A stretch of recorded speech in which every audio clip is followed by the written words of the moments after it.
नमस्कार दोस्तों, आप सभी का स्वागत है हमारे YouTube चैनल पर। इस चैनल पर सभी प्रकार की कथाओं का वर्णन किया जाता है। तो आज हम श्रवण करेंगे प्रदोष त्रयोदशी व्रत कथा का। आइए जानते हैं इस त्रयोदशी व्रत कथा का क्या महत्व है। त्रयोदशी अर्थात प्रदोष का व्रत करने वाला मनुष्य सदा सुखी रहता है। उसके संपूर्ण पापों का नाश इस व्रत से हो जाता है। इस व्रत के करने से विधवा स्त्रियों को अधर्म से ग्लानि होती है और सुहागन नारियों का सुहाग सदा अटल रहता है। बंदी कारागार से छूट जाता है। जो स्त्री या पुरुष जिस कामना को लेकर इस व्रत को करते हैं, उनकी सभी कामनाएं कैलाशपति शंकर जी पूरा करते हैं। सूत जी क्या कहते हैं? सूत जी कहते हैं, त्रयोदशी का व्रत करने वाले को 100 गौ दान का फल प्राप्त होता है। इस व्रत को जो विधि विधान और तन मन धन से करता है, उसके सभी दुख दूर हो जाते हैं। सभी माता बहनों को 11 त्रयोदशी या पूरे साल की 26 त्रयोदशी पूरी करने के बाद उद्यापन करना चाहिए। तो यही है त्रयोदशी व्रत का महत्व। अब आइए सुनते हैं इसकी व्रत कथा। बुध प्रदोष अर्थात बुधवार त्रयोदशी व्रत कथा प्राचीन काल की कथा है। एक पुरुष का नया नया विवाह हुआ था। वह गोने के बाद दूसरी बार पत्नी को लिवाने के लिए अपने ससुराल पहुंचा और उससे सास ने कहा कि बुधवार के दिन ही पत्नी को लेकर अपने नगर जाएगा। तो उस पुरुष के सास ससुर ने साले सालियों ने खूब समझाया कि बुधवार को पत्नी को विदा कराकर ले जाना शुभ नहीं है, लेकिन वह पुरुष अपनी जिद से टस से मस नहीं हुआ। विवश होकर सास ससुर को अपने जमाता और पुत्री को भारी मन से विदा करना पड़ा। पति पत्नी बैलगाड़ी में जा रहे थे। एक नगर के बाहर निकलते ही पत्नी को प्यास लगी। पति लोटा लेकर पत्नी के लिए पानी लेने गया।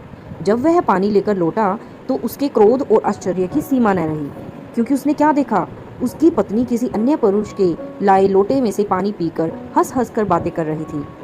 तो क्रोध में आग बबूला होकर वह उस आदमी से झगड़ा करने लगा। मगर यह देखकर आश्चर्य की सीमा न रही कि उस पुरुष की शक्ल उससे हूबहू मिलती थी। हम शक्ल आदमियों को झगड़ते हुए जब काफी देर हो गई तो वहां आने जाने वालों की भीड़ एकत्र हो गई। सिपाही भी आ गया। सिपाही ने स्त्री से पूछा कि इन दोनों में से कौन सा आदमी तेरा पति है?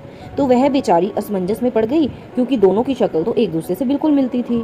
बीच राह में अपनी पत्नी को इस तरह लूटा देखकर उस पुरुष की आंखें भर आई। वह शंकर भगवान से प्रार्थना करने लगा कि हे भगवान, आप मेरी और मेरी पत्नी की रक्षा कीजिए। मुझसे बहुत बड़ी भूल हो गई है जो मैं बुधवार को अपनी पत्नी को विदा कराकर ले आया। भविष्य में ऐसा अपराध कदापि नहीं करूंगा। उसकी वह प्रार्थना जैसे ही पूरी हुई कि दूसरा पुरुष अंतर्ध्यान हो गया और वह पुरुष सकुशल अपनी पत्नी के साथ अपने घर पहुंच गया। उस दिन के बाद पति पत्नी नियम पूर्वक बुधवार प्रदोष व्रत रखने लगे। तो दोस्तों, यह थी बुधवार त्रयोदशी व्रत की कहानी। इस व्रत में दिन में केवल एक बार ही भोजन करना चाहिए। इसमें हरी वस्तुओं का प्रयोग किया जाना जरूरी है।